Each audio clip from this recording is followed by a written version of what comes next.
Deixa eu falar uma coisa bem séria aqui pra vocês, que eu não quero saber de sacanagem, de pilantragem, não. Ou todo mundo se junta e lembra com o Felipe Luiz como é que esse time jogava o ano passado, ou então vai dar ruim, o caldo vai entornar. Não pode ser o mesmo time e tomar um vareio do Corinthians. O que aconteceu hoje aqui foi uma tremenda de uma sacanagem, cara. O Corinthians deu aula do Flamengo, gente. Se não fosse o Rossi, esse jogo era 3-4-0. E como é que pode? O mesmo time. O mesmo time. Paquetá começou bem e tal, mas também perdeu um gol na pequena área. Também não pode. Situação do Carrascal, uma situação única. Eu nunca vi no futebol brasileiro o treinador voltado, o juiz voltar do intervalo para expulsar. É claro que prejudica. O treinador, ele arma várias situações. Eu vou trazer aqui a palavra do Felipe Luiz, que ele tenta explicar, ele fala a respeito de muitas coisas que aconteceram. As mais importantes, para mim, o Felipe viajou. Disse que não viu o Flamengo mal hoje. Professor, se tu não viu o Flamengo mal hoje, tá precisando rever o jogo. E uma situação muito interessante, Felipe falando também que o Flamengo está de olho em um centroavante. Bota ele na tela. Muito bem, com resultados ruins.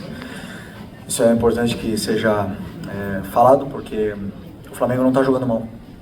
Eu não consigo dizer, por exemplo, que a derrota para o São Paulo tenha sido justa. Não consigo dizer, por exemplo, que o resultado hoje tenha do primeiro tempo, né? Depois do segundo tempo, o contexto todo levou ao que levou. Que o resultado do primeiro tempo tenha sido justo.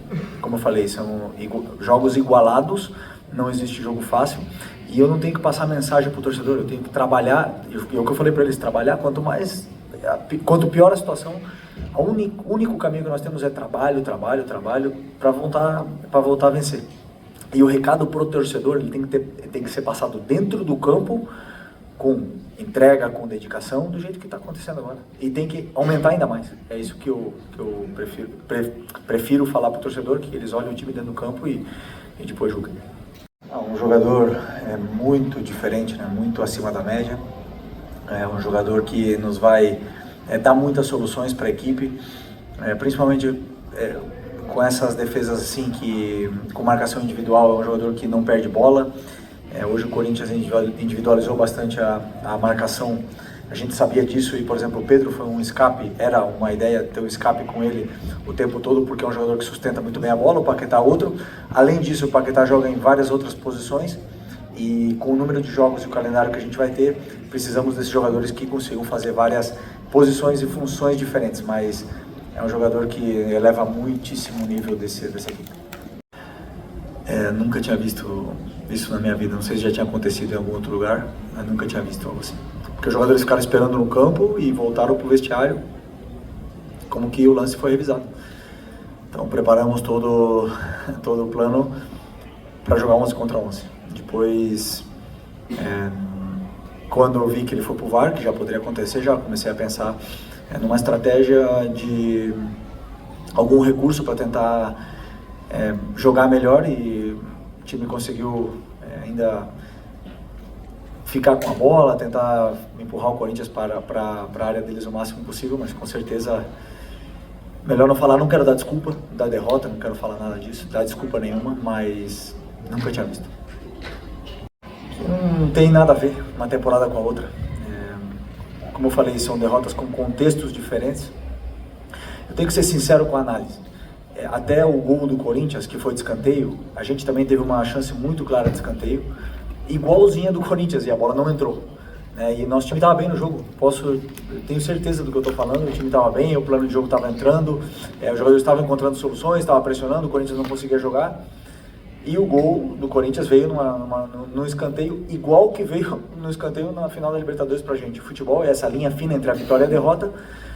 O que eu sempre peço para os jogadores é que eles continuem e sigam o plano o máximo possível para tentar, que esse é o caminho até a vitória. O Corinthians também tem méritos, também preparou, estudou, tentou nos neutralizar. Foi um jogo muito igualado e eu prefiro pensar assim, como eu falei, foi uma derrota que Se começar agora a comparar 2023 e aí sim, vai começar a crise, catástrofe, eu preciso justamente do contrário, de estabilidade, de tranquilidade, entender por que perdemos esses jogos e continuar com o apoio do torcedor, porque quarta-feira tem um jogo muito importante e precisamos mais do que nunca do apoio deles. Essa é uma pergunta para a direção esportiva. Eu participo, claro, da montagem de elenco e a gente sempre está olhando o mercado e procurando reforçar as posições o máximo possível, e o ataque com certeza é uma delas. Não é fácil achar atacante e os atacantes que valem o que valem, a maioria deles não quer vir para o Brasil.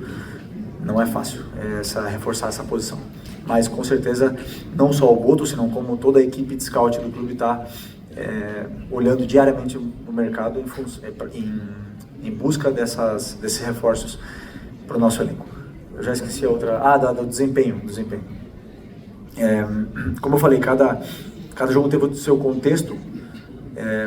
Eu digo assim, a vitória contra o Vasco foi muito boa, não me surpreende, porque a equipe teve essa memória e continua jogando de uma forma que eu me reconheço na equipe, e foi muito boa. Também conseguimos machucar o Vasco e as equipes também nos estudam. O Fluminense nos estudou e conseguiu anular muitos dos nossos ataques, que também não dá para dizer que tenha sido péssimo, porque tivemos a chance de fazer 1-0, tivemos o gol do Carrascal impedido, tivemos um escanteio, falando lá do Fluminense.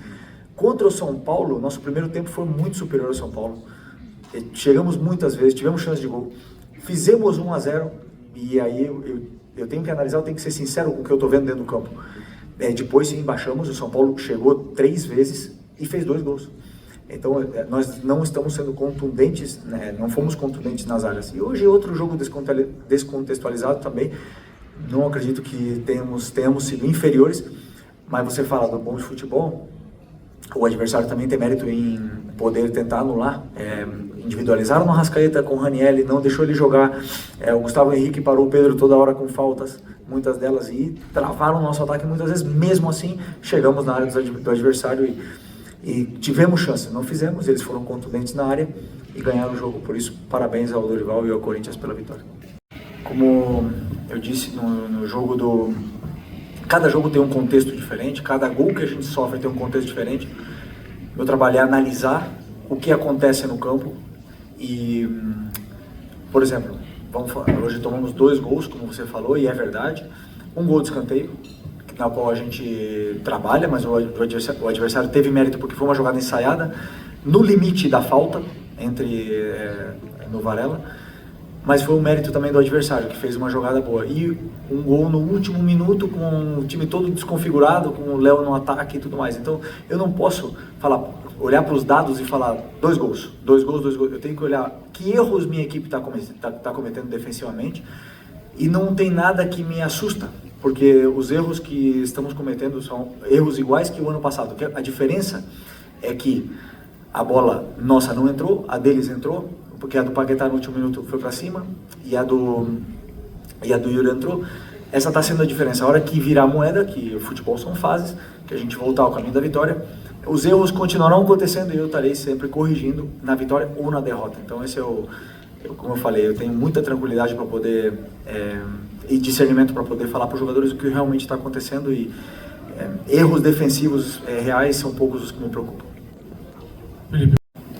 Quando a vitória não vem, ou melhor, o resultado não vem, se começam a procurar desculpas ou culpados, e não é assim. Os 2 times estão no começo de temporada, os 2 times estamos ainda alcançando a melhor forma física, mas a verdade é que a minha equipe acabou com 1 a menos, o segundo tempo todo praticamente no campo do adversário. Então, se fosse a parte física, com certeza não seria assim. Segundo tempo com 1 a menos, a tendência é que o Corinthians fizesse 3, 4 e ganhasse com sobras de uma equipe que deveria estar muito melhor fisicamente, como você falou. E não é o caso. Eu gosto de ser muito frio e com as análises. Cada derrota que você falou tem contextos diferentes, todas elas. O jogo do Carioca teve um contexto de um time totalmente mesclado. A derrota do Brasileiro aconteceu fora de casa, e é importante deixar claro que nós não vamos ganhar sempre. A expectativa é muito alta, com certeza. Queríamos vencer hoje, e como eu falei, esse elenco incrível nos dá a possibilidade de lutar por títulos. Não garante ganhar, e sim, mas o que nós temos que fazer é o que os jogadores fizeram hoje, que é lutar até o último segundo e deixar tudo no campo, e depois eu acho que essa é a forma de mais se aproximar da vitória possível. Olha, vou ser sincero para vocês, é começo do ano, é janeiro, sinal de alerta tá ligado, a Supercopa tem um peso menor do que Copa do Brasil, Brasileiro, Libertadores, mas os indícios é o que preocupam nesse momento. Então é bom o Flamengo ficar atento, ficar ligado, e vamos tentar passar uma borracha por cima disso tudo que aconteceu, porque não tem jeito, não tem como ficar choramingando.